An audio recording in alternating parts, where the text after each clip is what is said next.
მიხო პაპამ ერთხელ თველში დაპატიჟა ქართველები. იმერლები, გურულები, მეგრელები, რაჭველები. დაიპატიჟა პაპამ თველში ყველა კუთხის ქართველები. ქვევრის პირას სუფრად დასცეს. შემოუსხდნენ ქართველები, შემოუსხდნენ გულალალი მასპინძელი კახელები. მელიქიფემ სანამ ღვინის დასხმა ჩამოათავა, ფშავ ხევსურმა თუთის ხეზე ცხარი ჩამოატყავა. იმედლებმა ხაჭაპური რაჭველებმა ვიჩინა, მეგრელებმა ელარჯი და სუფრამ თავიც იჩინა. პაპას რთველი დაულოცეს, დაეწაფნენ ვაზის წრემლებს, დაგრძნობით ეფერებოდნენ რქაწითელის ბჟხალფერ მტევნებს.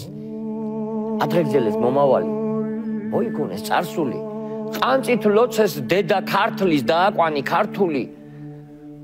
მოიგონეს მამლუქება დაყიდული მონები, ქართლის ფარად აღმართული არაგველი ლომები. ადრიგძელეს იმიერი, ადრიგძელეს ამიერი, კახელები შეზარხოშდნენ, მოსცხეს მრავალი ჟამიერი.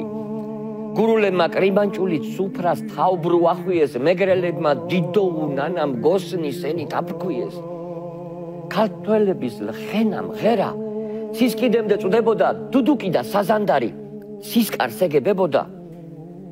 ჩაკრულოს როცა მღეროდნენ, ხმა შემოესმა მთებიდან, ბანს ამირანი აძლევდათ კავკასიონის ქედიდან, ღარი ჰარალე ჰარალო, ჰარალი ჰარალალები, ქვევში ღვინოც კი მღეროდა, სტუმრებით განახარები.